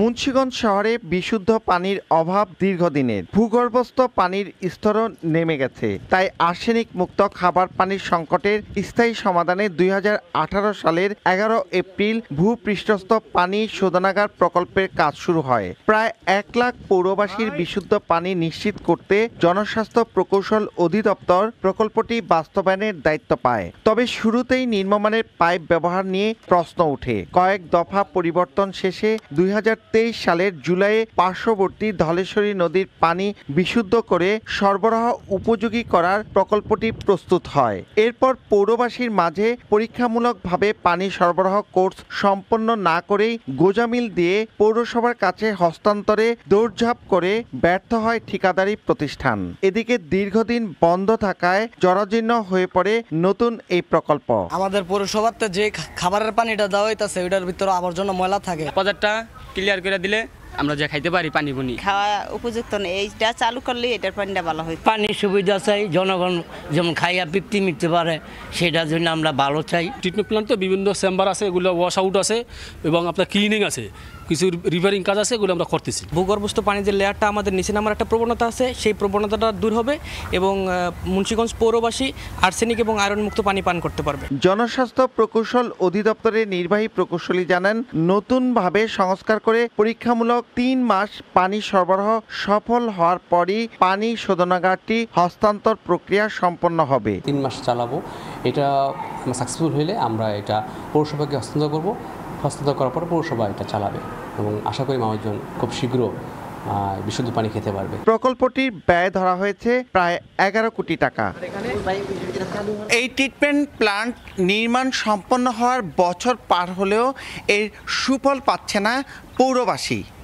এটি চালু হলে ঘন্টায় 3.5 লাখ লিটার বিশুদ্ধ পানি পাবে পৌরবাসী। মুন্সিগঞ্জের হাটলক্ষ্মীগঞ্জ থেকে নাসির উদ্দিন উজ্জ্বল, সময় সংবাদ। আলু উৎপাদনের অন্যতম শীর্ষ জেলা মুন্সিগঞ্জে আলুর দর ঠেকেছে কেজিতে 60 টাকায়। সেখানকার সবশেষ খবর জানাতে মুন্সিগঞ্জে আলুর হাটে আছেন রিপোর্টার নাসির উদ্দিন উজ্জ্বল। সরাসরি যাচ্ছি তার কাছে। উজ্জ্বল, জেলার 58টি হিমাগারে এখনো পর্যন্ত 2,71,000 মেট্রিক টন আলু মজুদ রয়েছে। তারপরেও কিন্তু বাজারে আলুর দাম কমছে না এবং এখানে কিন্তু যে বৃষ্টির মধ্যেও যে আলু বেচা কেনা হচ্ছে সেখানে তারা কিন্তু এই পাইকারি 52 এবং 53 টাকা দরে কিন্তু আলু বিক্রি করছেন এবং সেটি খুচরা বাজারে 60 টাকা পর্যন্ত পৌঁছাচ্ছে। কিন্তু হিমাগারে যে দর সেটি তারা 38 টাকা লিখে রাখলেও কিন্তু সেখানে বিক্রি করছে 47 টাকা পর্যন্ত। এখানে যারা পাইকারি বিক্রেতা রয়েছেন তারা বলছেন হিমাগারগুলো থেকে তারা আলু নিয়ে আসছেন এবং সেখানে কিন্তু 47 টাকা কেজি দরে তাদেরকে কিনে নিয়ে আসতে হচ্ছে। তো আলুর বাজার মনিটরিংয়ের দায়িত্বে যারা রয়েছেন তারা কিন্তু বলছেন যে আলুর বাজার নিয়ন্ত্রণে তারা কাজ করছেন, কিন্তু বাস্তবে কিন্তু সেটি দেখা যাচ্ছে না। কারণ এখানে সবচেয়ে বেশি আলু উৎপাদন হয় যেসব এলাকাগুলোতে, সেখানে কিন্তু তারা বলছেন যে এই আলুর উৎপাদনের এলাকাতে যে এত দরে তার আলু কিনতে হচ্ছে সেটি কিন্তু বিস্ময়কর এবং এই দেশের অস্থির পরিস্থিতিতেও কিন্তু আলুর দাম তারা বলছেন যে আশানুরূপ নয়। তবে এখানকার যারা আলুর বড় আড়তদার রয়েছেন এবং যারা পাইকার রয়েছেন তারা বলছেন যে এই যে কারফিউ সহ নানা কারণে কিন্তু দেশের বিভিন্ন স্থানে যেমন চট্টগ্রাম, রাজধানী ঢাকা ছাড়াও অনেক এলাকাতেই মুন্সিগঞ্জের আলু বাজারজাত করা হয়। সেই জায়গাগুলোতে বাজারজাতে তাদের কিছু চ্যালেঞ্জ রয়েছে এবং সেই চ্যালেঞ্জের কারণে কিন্তু তাদের বাজারে কিছুটা মন্দা, নতুবা তারা বলছিলেন যে বাজারে পর্যন্ত 65 টাকা ছাড়িয়ে যাবার কথা, কিন্তু তাদের মন্দা বাজারের কারণে কিন্তু সেটি যায়নি এবং যেই সব আলু কেনাবেচা হচ্ছে সেখানেও কিন্তু কিছুটা চ্যালেঞ্জ রয়েছে। এবং এই যে হিমাগারে যেই পরিমাণ আলুগুলো মজুদ রয়েছে, কৃষি বিভাগ কিন্তু বলছে এই 271 মেট্রিক টন আলুর মধ্যে কিন্তু 82 মেট্রিক টন আলু বীজ আলু রয়েছে আর খাবার আলুর পরিমাণ কিন্তু প্রায় 2 লাখ মেট্রিক টন। এবং সেই পরিস্থিতি এগুলোতে তারা বলছেন যে এবার যে এখানকার জমিগুলোতে 10 লাখ মেট্রিক টনেরও বেশি আলু আবাদ হয়েছে সেটি কিন্তু গেলবারের চেয়ে কম এবং কিছু বৃষ্টিজনিত চ্যালেঞ্জের কারণে উৎপাদন কম হয়েছে। তবে এই যে বাজার পরিস্থিতি সেটি নিয়ন্ত্রণ করবার জন্য কিন্তু তারা বলছেন যে কৃষক যারা রয়েছেন কৃষক পর্যায়ে তারা কিন্তু অনেকেই আলু বিক্রি করে দিয়েছেন। এখন কিন্তু মজুদদাররা বাজারে আলু হিমাগারে আলু মজুদ রেখেছেন এবং তারাই কিন্তু বাজারটা নিয়ন্ত্রণ করবার একটা অপপ্রয়াস চালাচ্ছেন এবং সেই সিন্ডিকেটের কারণে কিন্তু এত চ্যালেঞ্জের পরেও কিন্তু বাজার কোনোভাবেই নিয়ন্ত্রণ করা যাচ্ছে না এবং এখানকার বাজার মনিটরিং পরিস্থিতি আরও জোরদার করার জন্য কিন্তু ভোক্তারা দাবি জানিয়েছেন। তারা বলছেন যে সহনীয় একটি দামে আলু বিক্রি করার যে বিষয়টি সেটি নিশ্চিত করবার জন্য এবং এই যে বর্ষা মৌসুম চলছে, এখন বর্ষা মৌসুমে কিন্তু সব ধরনের শাকসবজি পাওয়া যাচ্ছে এবং এখানকার শাকসবজি কিন্তু রাজধানী সহ বিভিন্ন এলাকায় যাচ্ছে।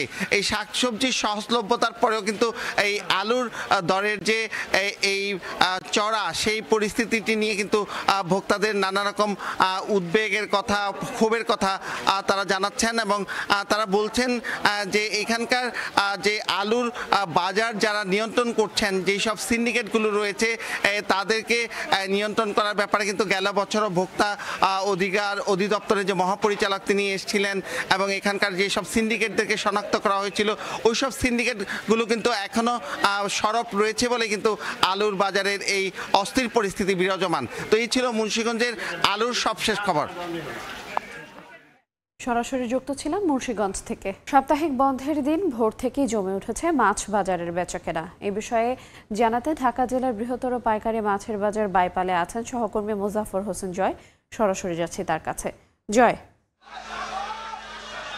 আমি রয়েছি ঢাকা জেলার বৃহত্তর মাছের পাইকারি যে আড়ত রয়েছে সাভারের বাইপাইলে, সেই মাছের আড়তে আজকে কিন্তু মাছের দরদাম সম্পর্কে বলতে গেলে বৈরী আবহাওয়া এবং নানা কারণে কিন্তু পাইকার এবং যারা খুচরা ক্রেতা রয়েছেন তারা মিশ্র প্রতিক্রিয়া ব্যক্ত করেছেন। আমরা যে জানি যে মাছ বাজারে এই মাছ বাজারটিতে কোটি কোটি টাকার মাছ ক্রয় বিক্রয় হয়ে থাকে, সেখানে আজকে লক্ষাধিক টাকার মাছ বিক্রয় হচ্ছে বলে আমাদেরকে পাইকাররা বলছেন। তারা বলছেন যে মাছের যোগান কম হয় কিন্তু এখানে মাছের দাম অনেকটাই কম এবং খুচরা ক্রেতাদের এখানে আজকে বাজারের সংখ্যা কমে গিয়েছে বলে তারা আমাদেরকে জানিয়েছেন। তো আজকের মাছের দরদাম সম্পর্কে আপনাদের একটু জানিয়ে দিতে চাই যে এই যে বড় আকৃতির যে রুই মাছ দেখছেন সেই মাছের দাম কিন্তু এখানে ছোট থেকে বড় পর্যন্ত কিন্তু আপনার প্রায় 200 থেকে 1000 টাকার উপরে কেজি বিক্রি হচ্ছে বলে আমরা জানতে পেরেছি। একই সাথে যদি আপনাদেরকে জানিয়ে দিতে চাই সেটি হচ্ছে যে এই মাছের বাজারে আজকে মাছের দরদাম সম্পর্কে যেটি আমরা জানতে পেরেছি সেটা হচ্ছে যে ইলিশ মাছ বিক্রি হচ্ছে 800 থেকে প্রায় আপনার 2500 টাকা পর্যন্ত। একই সাথে বোয়াল বিক্রি হচ্ছে 700 থেকে 1500 টাকা কেজি পর্যন্ত। পাবদা বিক্রি হচ্ছে 350 থেকে 500 টাকা পর্যন্ত। আপনার গুলশা যে মাছটি রয়েছে, গুলশা বা ট্যাংরা যেটি বলে থাকেন না, 500 থেকে 700 টাকা কেজি পর্যন্ত বিক্রি হচ্ছে। দেশি পুঁটি বিক্রি হচ্ছে 180 থেকে প্রায় 400 টাকা কেজি পর্যন্ত। শিং বিক্রি হচ্ছে 380 থেকে 600 টাকা কেজি পর্যন্ত।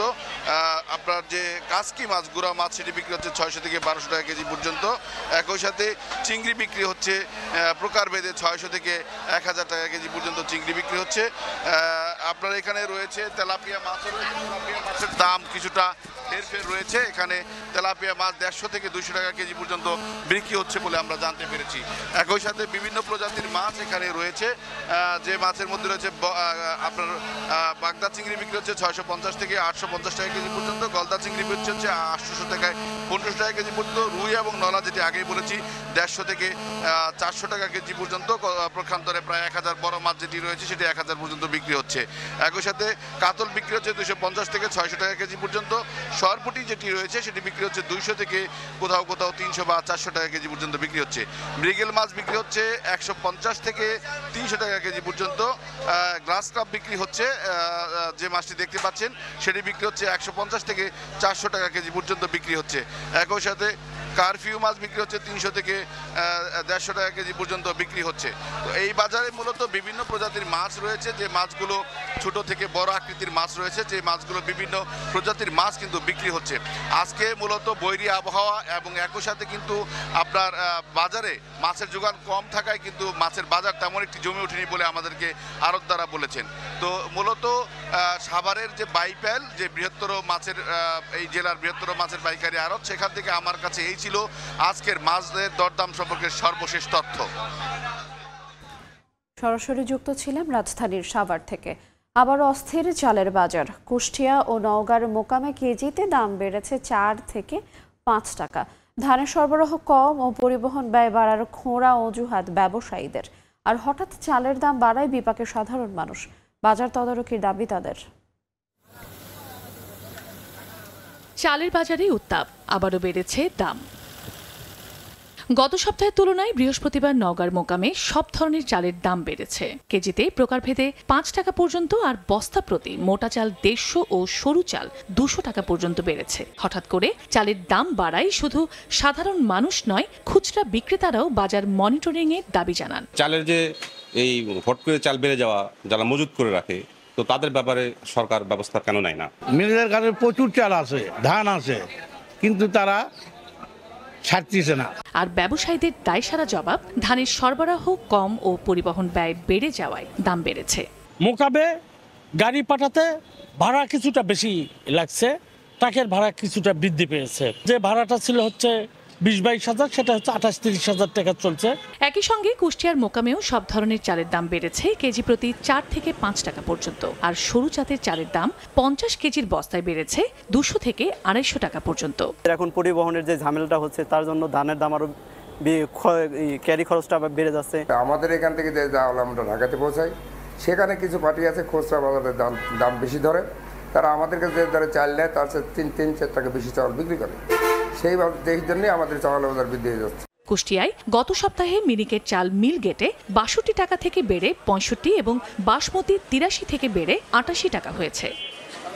চন্দ্রা বিশ্বাস, ববি, সময় সংবাদ। টানা বৃষ্টিতে তলিয়ে গেছে যশোরের আগাম শীতকালীন সবজির চারা ক্ষেত। এতে ব্যাপক ক্ষতির শিকার চাষিরা। এ বিষয়ে বিস্তারিত জানাতে যশোর সদর উপজেলার আব্দুলপুর থেকে যুক্ত হচ্ছেন সহকর্মী জুয়েল মৃধা। জুয়েল, বুধবার রাত থেকে যশোরে মুষলধারে বৃষ্টি শুরু হয়েছে আর টানা আজ শুক্রবার পর্যন্ত বৃষ্টি অব্যাহত রয়েছে। গত রাতেও কিন্তু প্রচুর বৃষ্টি হয়েছে এবং আজকে সকালেও বৃষ্টিপাত হয়েছে। এখন একটু বৃষ্টির পরিমাণ কম, কিন্তু এই যে বৃষ্টি, এই বৃষ্টিতে কিন্তু যশোরের যে সবজির মোকাম, সবজি চাষের মোকাম, সেই যশোর সদর উপজেলা চুরমনকাঠি, আব্দুলপুর, এই বিস্তীর্ণ এলাকায় যে সবজির চাষ হয় সেই সবজিগুলো কিন্তু এখন পানির তলে তলিয়ে গিয়েছে। বিশেষ করে এই সময় কিন্তু আগাম শীতকালীন সবজি চাষের একটা প্রক্রিয়া চলে। সেই প্রক্রিয়ায় কিন্তু কৃষকরা পুরোপুরি নেমে গিয়েছিল, কিন্তু 2 দফা কৃষকরা আমাদেরকে জানিয়েছেন যে 2 দফার বৃষ্টিতে তাদের ব্যাপক ক্ষতি হয়েছে। যে চারা তারা রোপণ করেছিলেন সেই রোপণকৃত চারা সব বৃষ্টির পানিতে নষ্ট হয়ে গেছে এবং যে গাছগুলো বড় হয়েছে আসলে সেই গাছগুলোকেও তারা বাঁচিয়ে রাখতে পারবে না, কারণ এই টানা পানির তলে থাকার কারণে এই সবজির চারাগুলোর যে মূল, এই মূল কিন্তু ব্যাপকভাবে ক্ষতিগ্রস্ত হচ্ছে। এবং চাষিরা বলছেন যে সামনে যে সময় আছে সেই সময়ে কিন্তু এই সবজির আগাম সবজির যে চাষের যে প্রক্রিয়াটা সেটি সম্পূর্ণ করা কঠিন হয়ে যাবে। ফলে এবছর শীতের আগে শীতের যে সবজি মানুষ বাজারে পেত সেই পরিমাণটা কিন্তু কমে আসবে। এর বাইরে কিন্তু আরেকটা বিশাল ক্ষতি হয়েছে কৃষকদের।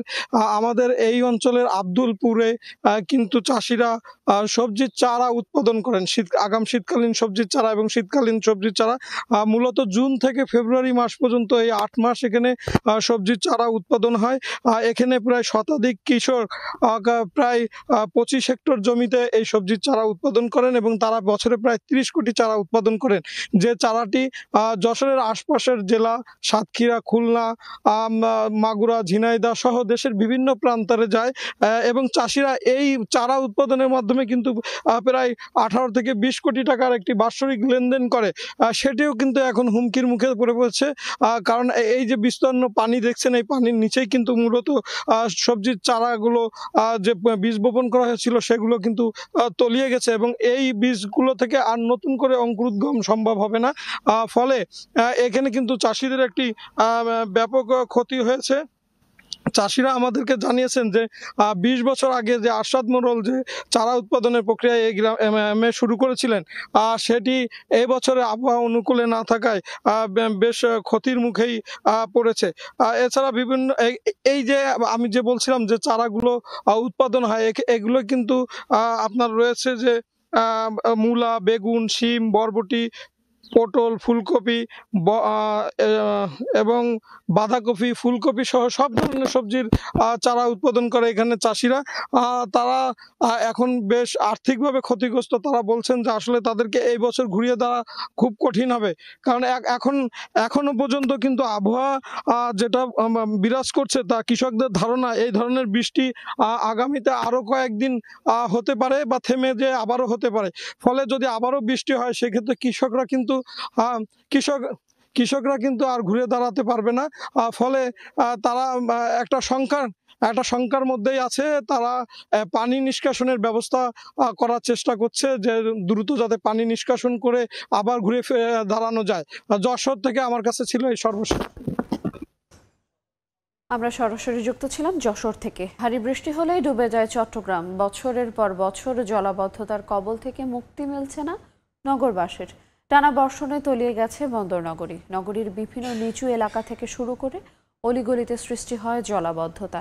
এতে চরম ভোগান্তিতে পড়েন সাধারণ মানুষ। বিস্তারিত জানাচ্ছেন পার্থপ্রতিম বিশ্বাস। বৃষ্টি হলেই বন্দরনগরী চট্টগ্রাম পানির নিচে তলিয়ে যাবে, সেটি যেন এখন অনেকটাই স্বাভাবিক ঘটনা হয়ে দাঁড়িয়েছে। গত রাত থেকে টানা বর্ষণে বন্দরনগরী চট্টগ্রামের নিচু এলাকা থেকে শুরু করে বিভিন্ন অলিগলি পানির নিচে তলিয়ে যায়। নগরীর প্রবর্তক মোড়, বাদুরতলা, কাপাসগোলা, চকবাজার, আগ্রাবাদ থেকে শুরু করে নগরীর বিস্তীর্ণ এলাকা কিন্তু জলাবদ্ধতার সৃষ্টি হয় এবং নগরীর প্রবর্তক মোড় এলাকা থেকে শুরু করে কাপাসগোলা, চকবাজার পর্যন্ত হাঁটু থেকে কোমর সমান পানিতে তলিয়ে যায়। ঘরের ভিতরে পানি উঠে গেছে, মানে রোডে ঘাটেও পানি উঠে গেছে। মুরাদপুর, বদারহাট সব জায়গাতে পানি। 20 টাকা রিক্সা ভাড়া, 100 টাকা রিক্সা হচ্ছে না। নগরীর 3টি সংস্থার 4টি প্রকল্পে জলাবদ্ধতা নিরসন প্রকল্পের কাজ চললেও এখনো তার সুফল পাচ্ছে না নগরবাসী। ড্রেনেজ ব্যবস্থা ভালো না থাকার কারণে পানি জমে যাচ্ছে। নালার পরিষ্কার করে না, এই মেয়র হয়েছে এত আগে কোনো কাজ হয়নি। আবহাওয়া অফিসের তথ্য মতে আজকে সকাল 9টা পর্যন্ত গত 24 ঘন্টায় 112 মিলিমিটার বৃষ্টিপাত রেকর্ড করা হয়েছে। নগরীর প্রবর্তক মোড় এলাকা থেকে পার্থপ্রতিম বিশ্বাস, সময় সংবাদ, চট্টগ্রাম। এদিকে কক্সবাজারে ভারী বর্ষণে পানিবন্দী হয়ে পড়েছেন 50,000-এর বেশি মানুষ। বৃহস্পতিবার বৃষ্টি কিছুটা কম হওয়ায় পানি নামতে শুরু করেছে, তবে এখনো তলিয়ে রাস্তাঘাট। ভুক্তভোগীরা জানান বিশুদ্ধ পানি ও শুকনো খাবার সংকটে তারা। তবে পানিবন্দীদের সব ধরনের সহযোগিতার আশ্বাস দেন পৌর মেয়র। কোথাও হাঁটু পানি, আবার কোথাও কোমর সমান পানি। 2 দিনের টানা ভারী বর্ষণে পানিতে ডুবে গেছে ঘরবাড়ি, তলিয়ে গেছে নলকূপও। কক্সবাজার শহরের কুতুবদিয়া পাড়ায় গত 2 দিনের তুলনায় বৃহস্পতিবার বৃষ্টিপাত কম হওয়ায় ধীরে ধীরে পানি নামতে শুরু করেছে, তবে এখনো তলিয়ে রাস্তাঘাট। পানিবন্দী হয়ে পড়েছে 50,000 মানুষ। দেখা দিয়েছে বিশুদ্ধ পানি সহ শুকনো খাবারের সংকট। এখানে আমাদেরকে এই দান কিছু করার জন্য কেউ আসে নাই। এই একটা বিস্কুট নিচে আমরা 5 টাকা দামের, এগুলো কি আমরা চলতেছি। খাইতে পারছি না, রান্না বাড়া করে হোটেল থেকে কিনে আনছি। এক বেলা খাই আর 2 বেলা ওয়াশ থাকি।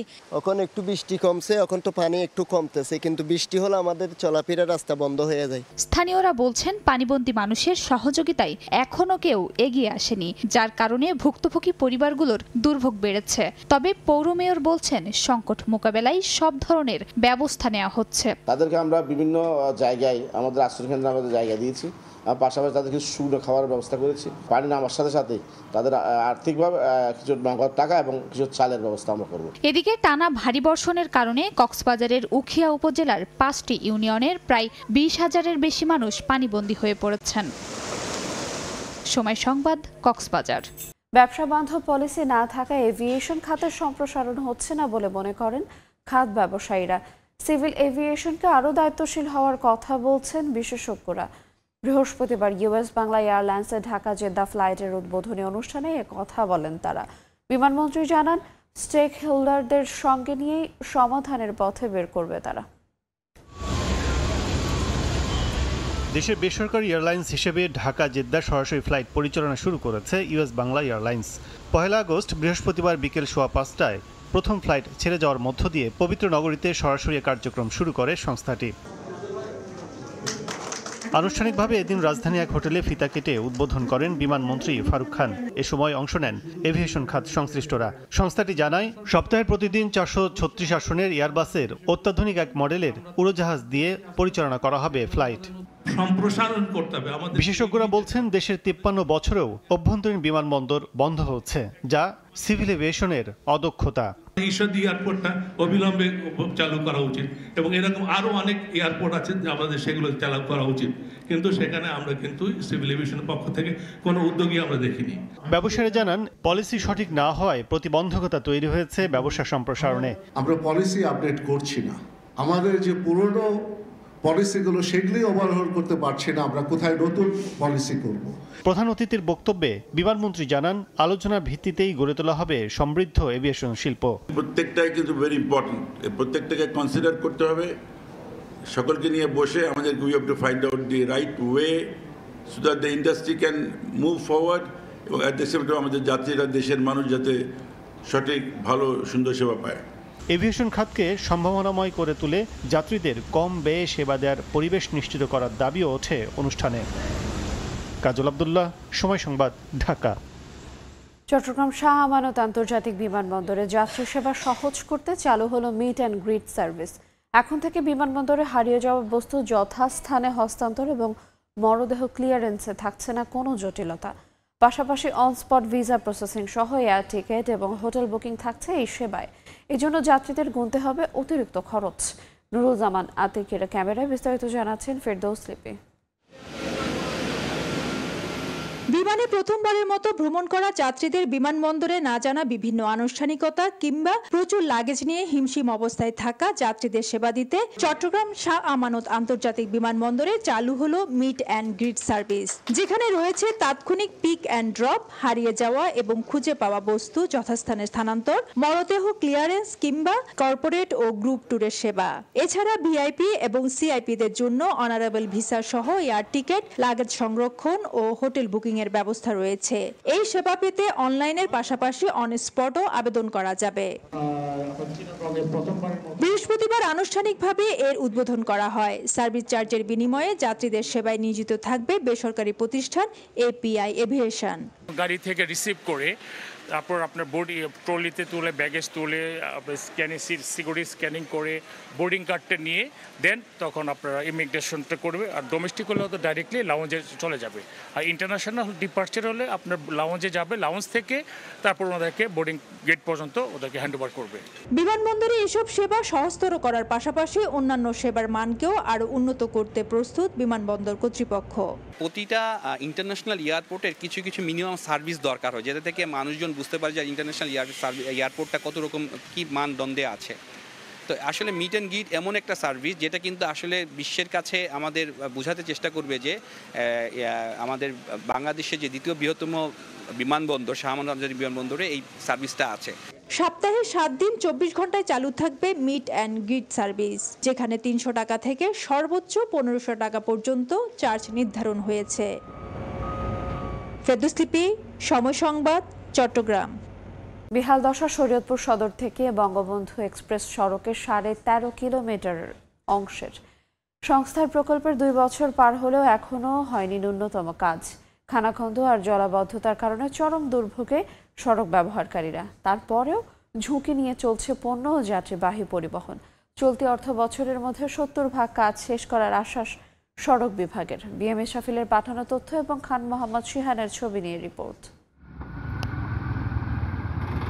খানাখন্দে ভরা সড়কে ঝুঁকি নিয়ে চলছে যানবাহন।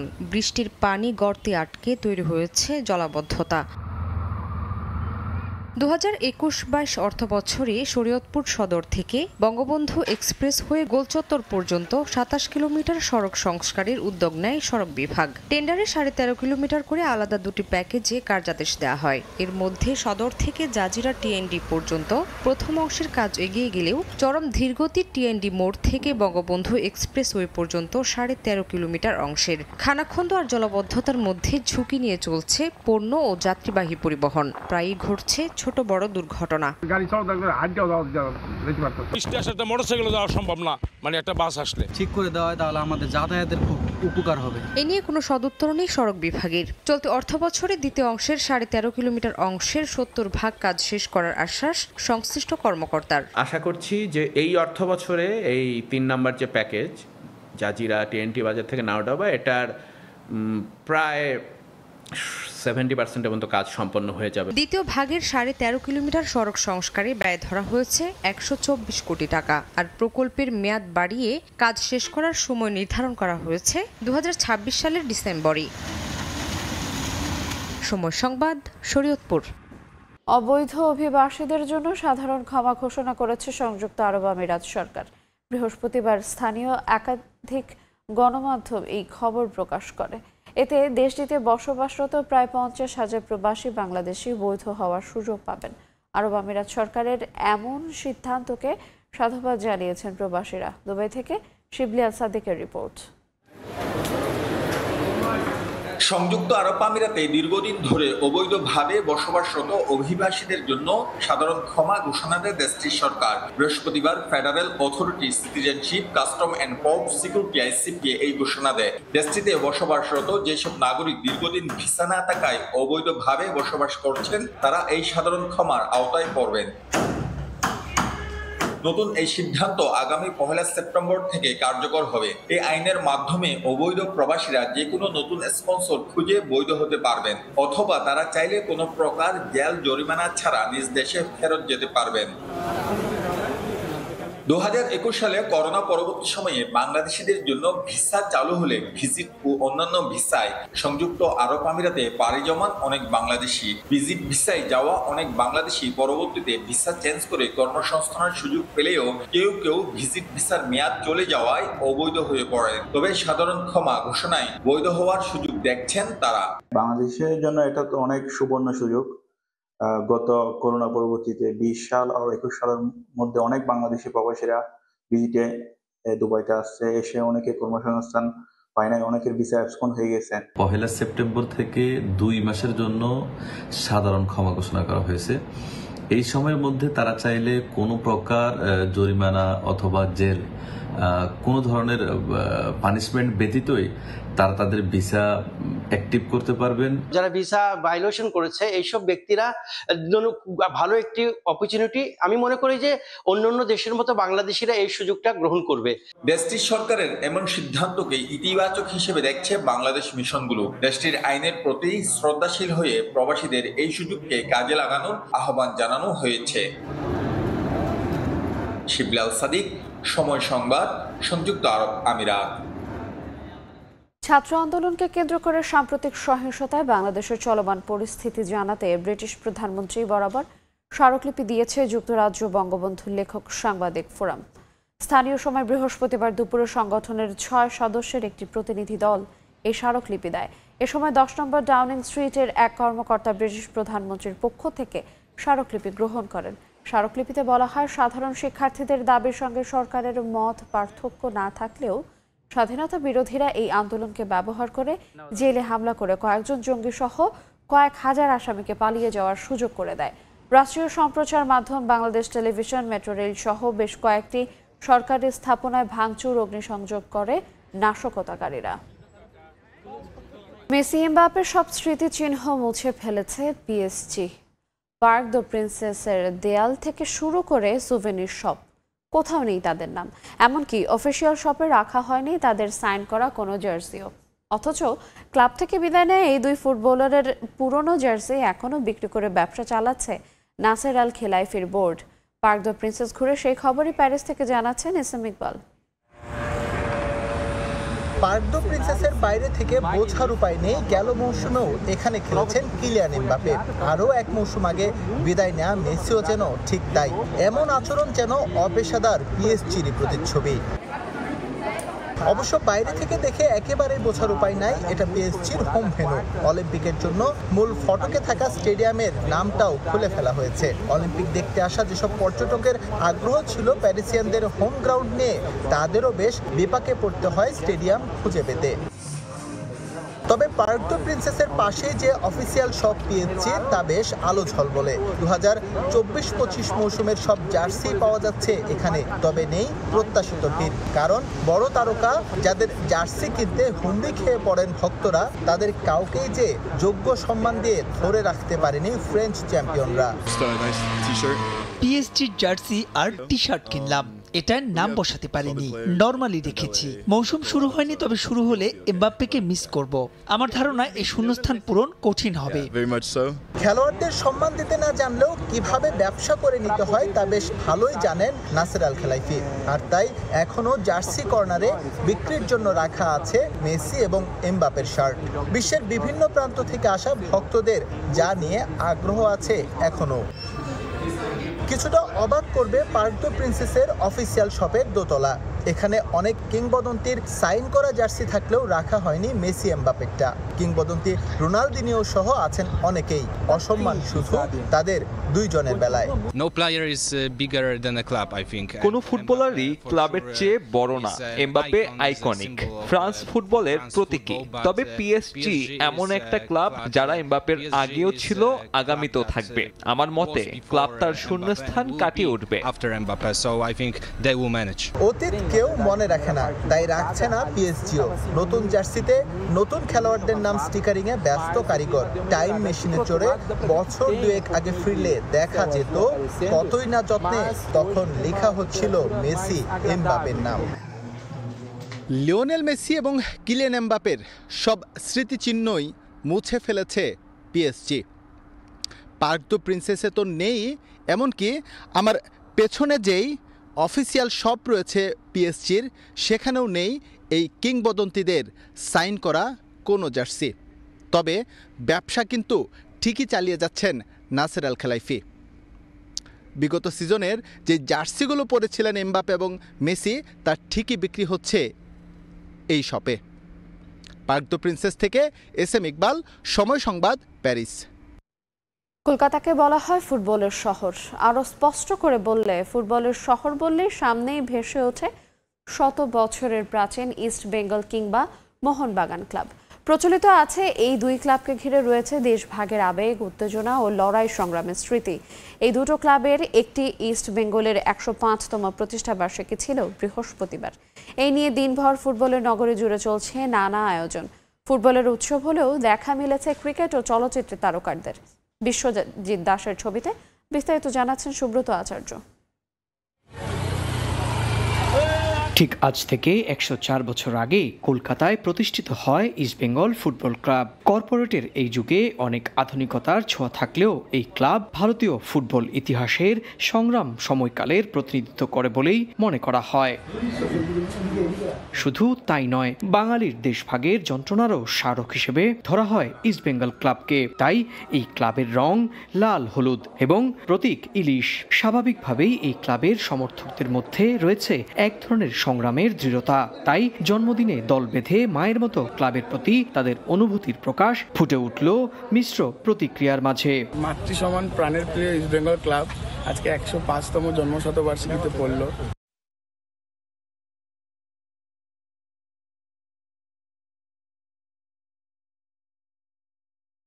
এদিন সকাল থেকেই ক্লাব তাঁবুতে আয়োজিত জন্মদিনের অনুষ্ঠান। লাল হলুদ রঙে সাজানো হয় গোটা চত্বর। সেখানে হাজির সমর্থক থেকে ফুটবলার সবাই। আর সন্ধ্যার পর ক্ষুদিরাম অনুশীলন কেন্দ্রে আয়োজিত বিশেষ অনুষ্ঠানে তো তারার মেলা বসেছিল।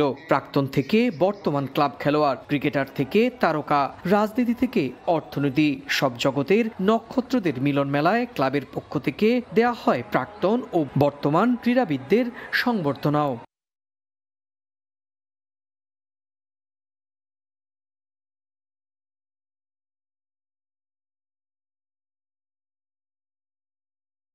আশ্রয়গুলি ছবিতে আমি ফুটবল জার্সি পরে একজন ওয়েস্ট বেঙ্গল ফুটবলার হিসেবে অভিনয় করেছি। আমার কাছে ইস্টবেঙ্গল ক্লাব হচ্ছে একটা জেদ, একটা সংগ্রাম, একটা লড়াই এবং হার না মানা মনোভাবের অপর নামই হচ্ছে ইস্টবেঙ্গল ক্লাব। শতবর্ষী এই ক্লাবের সাফল্যের ইতিহাসও বেশ লম্বা। ইস্টবেঙ্গলই একমাত্র ভারতীয় টিম যারা প্রথমবার টানা 3বার IFA শিল্ড জেতে। আহমেদ খান 1952, জে কিট্টু 1956 এবং তুলসীদাস বলরাম 1960 সালের এই ক্লাবের প্রতিনিধি হয়ে অলিম্পিক্সে গোল করেছিলেন। ইরানের 5 ক্লাবকে হারিয়ে 1970 সালে প্রথমবার বিদেশি ক্লাবকে হারিয়ে IFA শিল্ড জয় পেয়েছিল এই ইস্টবেঙ্গল ক্লাবই। ইস্টবেঙ্গল ক্লাবই একমাত্র ক্লাব যে ক্লাবের খেলা হলে ফুটবলের শহর প্রায় ফাঁকা হয়ে যায় আজও। ফুটবল আর ইস্টবেঙ্গল ক্লাব ভারতে প্রায় সমার্থক শব্দ হিসেবেই মনে করেন ক্লাবের কোটি কোটি দর্শক। সুব্রত আচার্য, সময় সংবাদ, কলকাতা। সেপ্টেম্বর উইন্ডোতে সাফের হোস্ট নেপালের বিপক্ষে অ্যাওয়ে ম্যাচ খেলার পরিকল্পনা করেছে বাংলাদেশ নারী ফুটবল দল। সাফের প্রস্তুতির জন্য নেপাল ছাড়াও আরও কয়েকটি দেশের সঙ্গে যোগাযোগ করেছে বাফুফে। ঘনিয়ে আসছে সাফ নারী চ্যাম্পিয়নশিপের সময়। তবে টুর্নামেন্টের জন্য কতটা প্রস্তুত ডিফেন্ডিং চ্যাম্পিয়নরা? চলতি বছর সাফের প্রস্তুতির জন্য সিঙ্গাপুর, চাইনিজ তাইপে ও ভুটানের বিপক্ষে প্রীতি ম্যাচ খেললেও তা দক্ষিণ এশিয়ার চ্যাম্পিয়নদের জন্য অপ্রতুল। সাফের প্রস্তুতিতে সেপ্টেম্বর উইন্ডোতে অন্তত 3টি ম্যাচ খেলার পরিকল্পনা নারী দলের কোচ পিটার বাটলারের। বাংলাদেশে আয়োজিত হওয়ার কথা থাকলেও শেষ পর্যন্ত সাফের আসর বসছে নেপালে। তাই কন্ডিশন ও আবহাওয়ার কথা বিবেচনায় রেখে সেপ্টেম্বরে নেপালের বিপক্ষে অ্যাওয়ে ম্যাচ খেলার পরিকল্পনা করছে বাংলাদেশ নারী ফুটবল দল। আর কোচের দাবির প্রেক্ষিতে আরও কিছু দলের সঙ্গে যোগাযোগ করছে বাফুফে। আমাদের অ্যাওয়ে খেললে সুবিধা হবে, তো এটা ডিপেন্ড করবে নেপালের উপর। নেপাল যদি রাজি হয় হোস্ট করতে তাহলে অ্যাওয়ে হবে, আর যদি রাজি না হয় তখন তো আমাকেই হোস্ট করতে হবে, তখন হোম ভেন্যুতেই খেলতে হবে। আমরা এখন রেডি করতেছি, আমরা 14-15টা দেশকে চিঠি দিব সেখান থেকে যারা রাজি হয়, আমরা যদি দেখি নেপালের থেকেও বেটার টিম আমরা পাচ্ছি, অবশ্যই আমরা চাইনিজ টাইপের সাথে খেলেছি না, আমরা তো চাবো স্ট্রং টিমের সাথে খেলতে। এদিকে এফসি ওমেন্স চ্যাম্পিয়ন্স লিগ খেলার জন্য 4 নারী ফুটবলারকে ছাড়পত্র দিয়েছে বাফুফে। ভুটানের ক্লাব রয়্যাল থিম্পু কলেজের হয়ে খেলবেন সাবিনা, মারিয়া, মনিকা ও ঋতুপর্ণা চাকমা। বাফুফের সঙ্গে চুক্তিবদ্ধ থাকলেও ক্লাব থেকে পাওয়া পুরো অর্থই পাবেন ফুটবলাররা। অগাস্টের 10 থেকে 31 তারিখ 3 সপ্তাহের জন্য ওদের সাথে কন্ট্যাক্ট। এই 3 সপ্তাহ ওরা ওখানে খেলবে। আমরা এই কারণে দিলাম যে যেহেতু এসিএল খেলবে, সেখানে অনেক স্ট্রং টিমের সাথে খেলবে, সেটা ওদের কাজে লাগবে সাপের জন্য। ওদের জন্য থাকবে এয়ারফেয়ার, হোটেল এবং একটা পারিশ্রমিক তো অবশ্যই থাকবে, সেটা সম্পূর্ণ ওদের। ওখান থেকে বাফুফে 1 টাকাও নেবে না। দ্রুতই ভুটানের উদ্দেশ্যে রওনা দিবে 4 ফুটবলার। সাফ ও ইনজুরির কথা মাথায় রেখে ফুটবলারদের সতর্ক থেকে খেলার নির্দেশনা দিয়েছেন বাফুফের নারী উইংয়ের চেয়ারম্যান। ফাহিম ইসলাম, সময় সংবাদ, ঢাকা। এ পর্যায়ে শীর্ষ সংবাদগুলো জানিয়ে দেব আরেকবার। ছাত্র আন্দোলন ঘিরে মধ্যপ্রাচ্যে ভিসা জটিলতা, শাহ আমানত বিমানবন্দরে আন্তর্জাতিক ফ্লাইট কমার শঙ্কা, কপালে চিন্তার ভাঁজ ট্রাভেল এজেন্টদের। হুন্ডিতে টাকা পাঠাতে প্রবাসীদের উস্কে দিচ্ছে একটি চক্র, অর্থ পাচারের অপচেষ্টা বলছেন অর্থনীতিবিদ। ফাঁদে পা না দিয়ে বৈধ পথে রেমিটেন্স পাঠানোর আহ্বান মন্ত্রণালয়ের। টাকা দিয়ে কর্মচারীকে ম্যানেজ করে গাজীপুরে বনের জমিতে বহুতল ভবন, চাঁদা না দিলে হয়রানির অভিযোগ এলাকাবাসীর। মিথ্যা দাবি অভিযুক্তের, প্রমাণ হলেই ব্যবস্থার হুঁশিয়ারি।